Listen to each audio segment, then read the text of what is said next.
On this edition of Lexington Now, a healthcare expansion, recycling your Christmas tree lights, and Horse Mania crosses the finish line.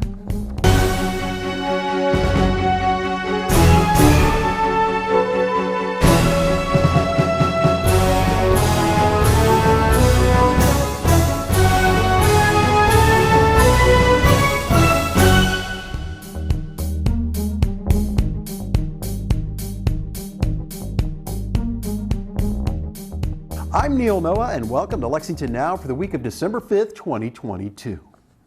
Lexington Clinic has broken ground on a major new investment in its facilities, further enhancing Lexington's healthcare landscape. Here's more. As many of you know, the Lexington Clinic has served Central Kentucky for over 100 years, founded in 1920 by a partnership of 9 physicians, and we are currently one of the largest independent multi-specialty physician groups in the entire state of Kentucky. We have now more than 200 providers. Each and every day, we provide care in a truly multidisciplinary and integrated manner, and this allows us to provide care of the highest value in Central Kentucky. It's important as we continue to emerge out of this COVID pandemic and navigate these times of change here at the Lexington Clinic to take a moment to reflect on the work that's occurred over these past several years in the preparation and development of this new facility and building here on the campus of Lexington Clinic. The building represents countless hours of time from our staff, our consultants, and many of our physicians who provided deep involvement into the structure and design of the new building. And for this, we're grateful, and we say thank you. And I especially want to thank 2 team members from the administrative side, Amber Charles Dennison and Brian Hall, for your dedication to the project and helping us get from there to here. And so this building represents the collective commitment of many of the partners of Lexington Clinic, and actually our collective investment into the city of Lexington. And so I spent much of my day yesterday at this Commerce Lexington Regional Economic Summit, which reminded us that we must collaborate and work together and invest together to make this region an amazing place. And the Lexington Clinic and our care that we provide our patients is a critical piece for the success of this region. And so to the state of Kentucky, the Central Kentucky region, and the city of Lexington in particular, the Lexington Clinic wants to say that we remain committed to the community, to Lexington, and to working hard towards a better and healthier tomorrow. I want to note that in this building, more than 150 physicians and staff will serve, and more than 50 of those will be new additions to the Lexington Clinic. This is a big moment for us as we went through something like this not too long ago, building this next building next door, and for this groundbreaking to really just improve access and convenience to care for patients of Central and Eastern Kentucky. While we think that growing healthcare in the periphery of Lexington and the surrounding counties is certainly important, we can't forget that we've been in downtown Lexington for 100 years, and they've been on the South Broadway campus for over 60 years, so we can't forget about updating and improving these facilities, and this is just the next step to continue to do this, in addition to the building next door and our ASC. So we're gonna be here in downtown Lexington for the long haul. So one of the goals of a multi-specialty group, particularly our multi-specialty group, is to be able to, what we talk about is perfect the patient experience. And one of those ways we do that is we have all specialties to be able to take care of the patients from young to old and all of their ailments. And to be able to do that under one roof is extremely important to us, and to bring the numbers of physicians under one roof here in this building, where we currently have them separated in various buildings, just going to make it easier and convenient for patients to get good care. So regarding the building, just some statistics. It's four-story building, over 50,000 square feet. We'll have specialties, essentially central nervous system and musculoskeletal specialties, and that we'll have orthopedic surgery, neurosurgery, neurology, interventional pain management, and rheumatology. And we'll actually have a procedure room for interventional pain management, perform same-day procedures on patients that deal with chronic pain, and delay in care is just not good for those patients. Today, I am celebrating not only as a mayor, but as a registered nurse.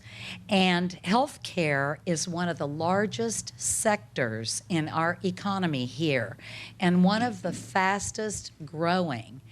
Growing certainly describes Lexington Clinic.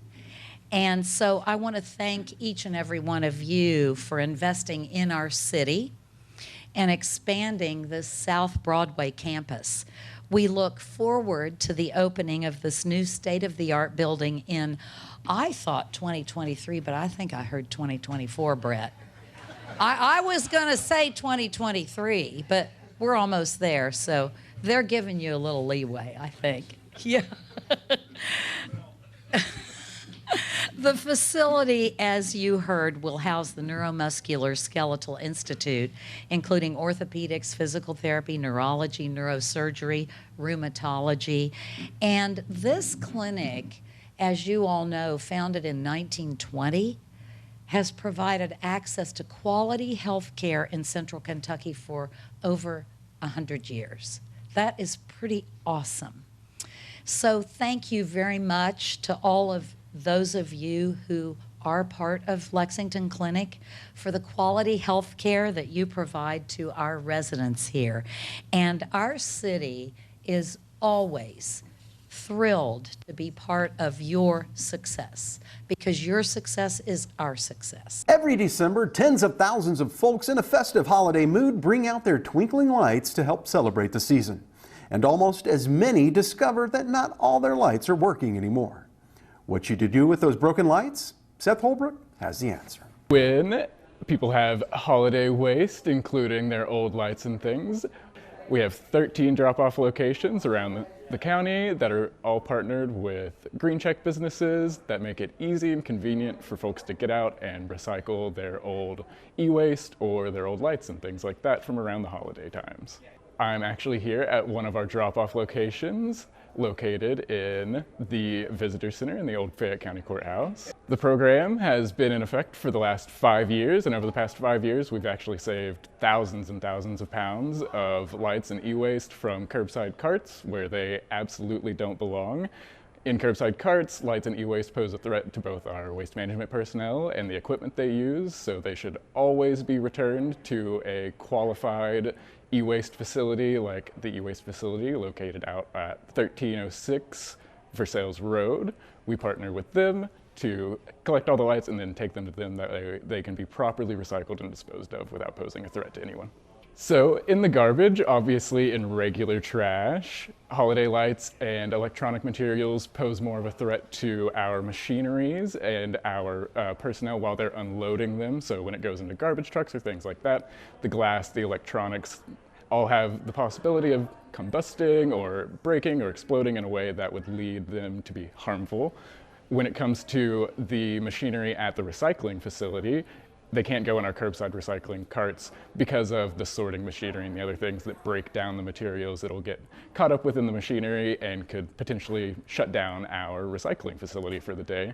So we partner with our electronics recycling facility in recycling all kinds of e-waste, from computers to lights and other small things.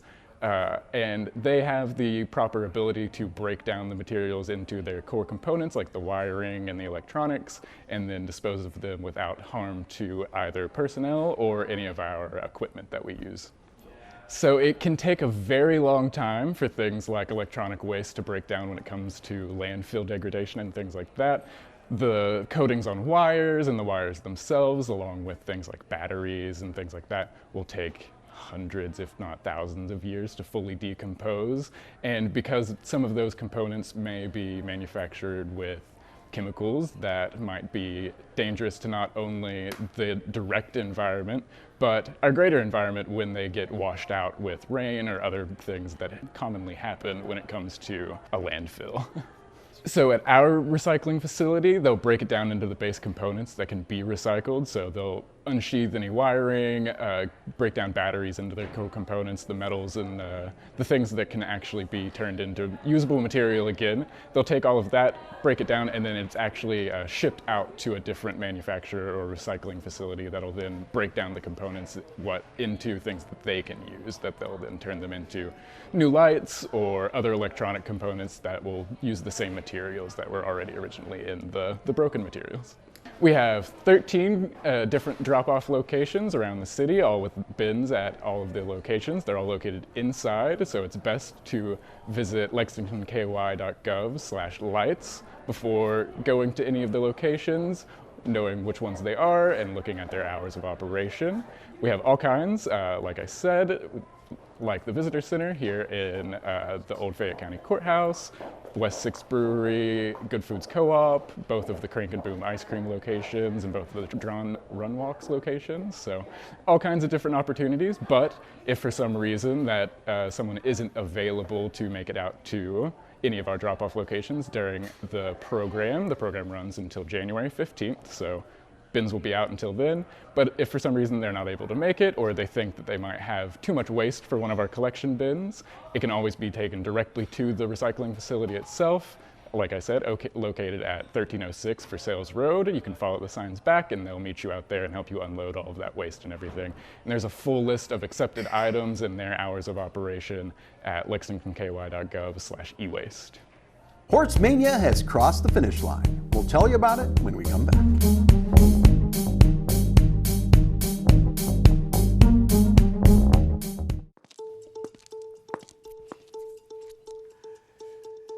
It's time. It's time to get honest about domestic violence. It's time, Lexington. Lexington, it's time. It's time. Domestic violence is a community issue, not a private matter. It's time to get honest. We all know someone who has experienced domestic violence. It's time. Lexington, it is time. It's time.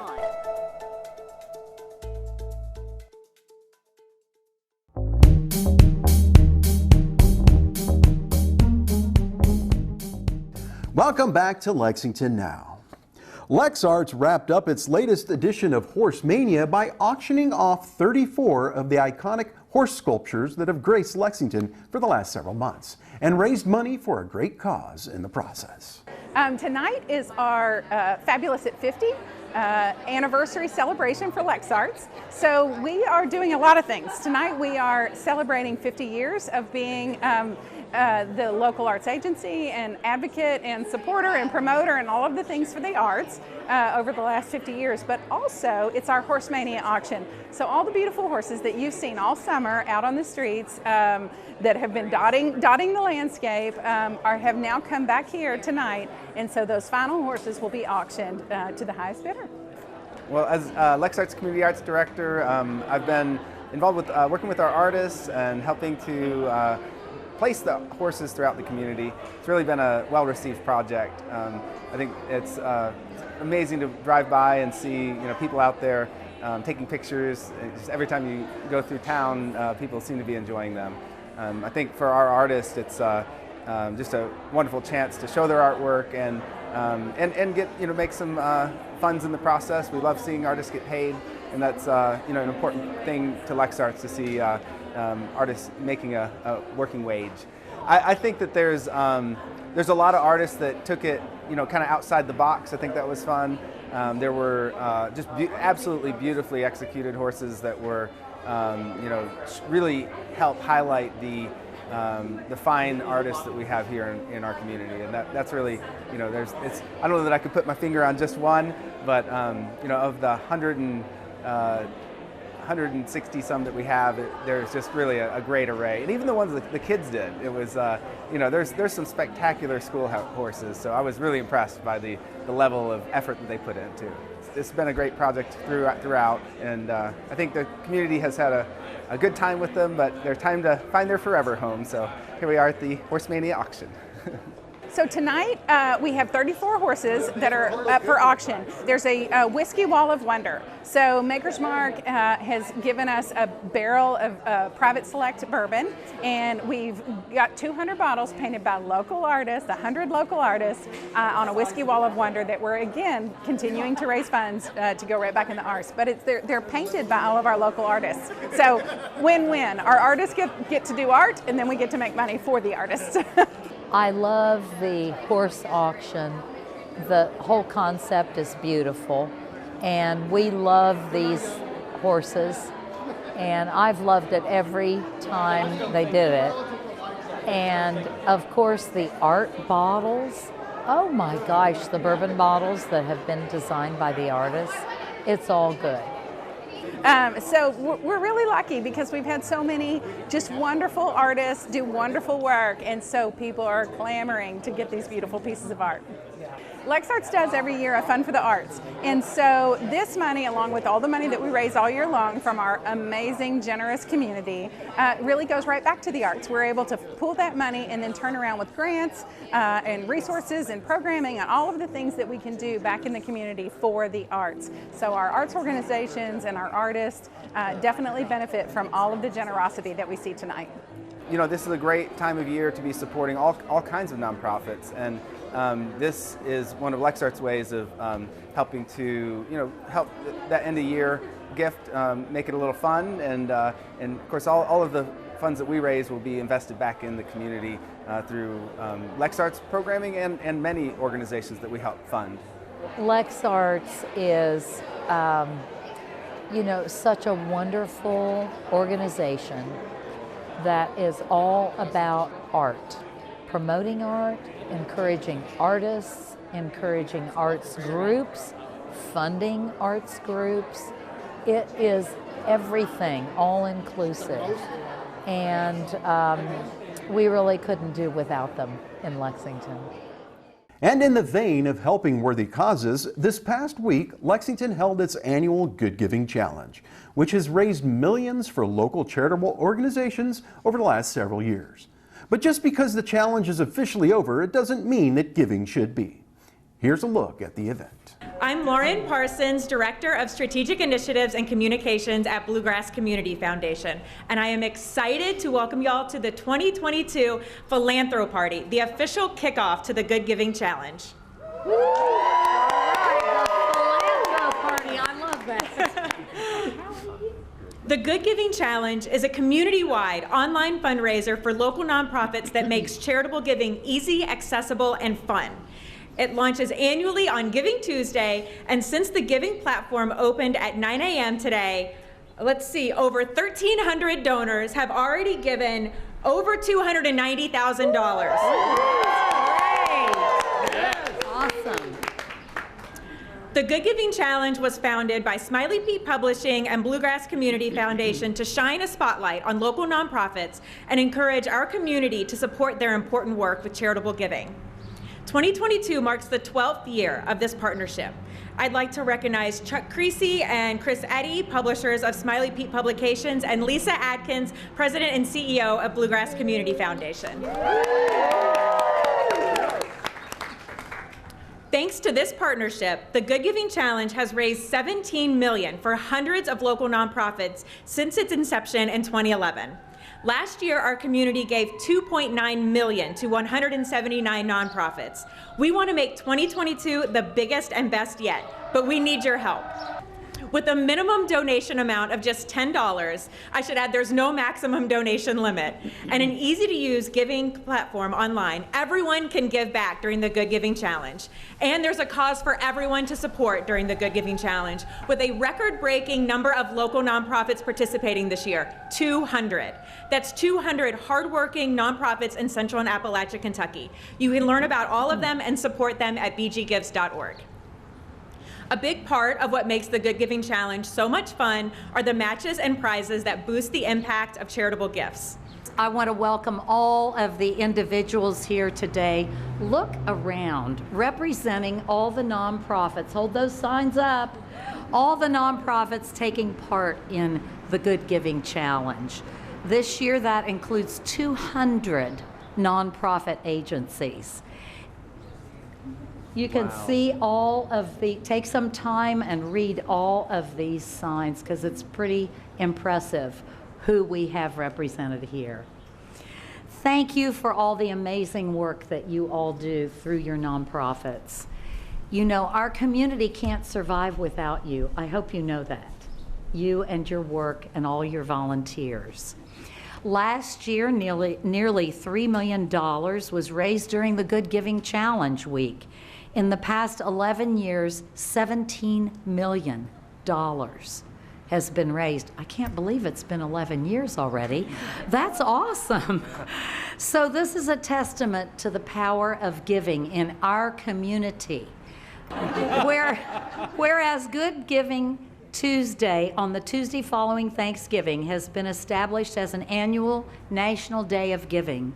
And whereas in Lexington, Giving Tuesday is the kickoff of Good Giving Challenge Week, an online giving campaign. And whereas since it started in 2011, the Good Giving Challenge has raised $17 million for charities inside and outside Lexington. And whereas philanthropy and community service make Kentucky a better place to live. And whereas congratulations go to the Bluegrass Community Foundation and Smiley Pete Publishing, the co-sponsors of the Good Giving Challenge.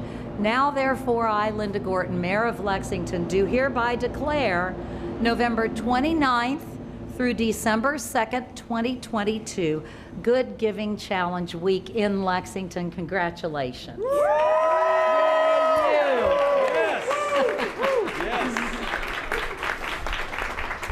Without further ado, I want to introduce the man himself, Santa Claus. Come on. Come on. He's ready to take your wish list. Thank you. Happy Giving Tuesday! Yay! Things we bring to you and your kin. Good tidings for Christmas and a happy New Year. We won't go until we get some. We won't go until we get some. We won't go until we get some. So bring some right here. Good tidings we bring to you and your kin. Good tidings for Christmas and a happy New Year. We wish you a Merry Christmas. We wish you a Merry Christmas. We wish you a Merry Christmas and a happy New Year. As we head toward Council's winter break, we've got a lot of meeting coverage for you here on Lex TV and streaming online. And remember, for the most accurate and up-to-date information on all city business, check out our website at lexingtonky.gov. Here's this week's meeting coverage.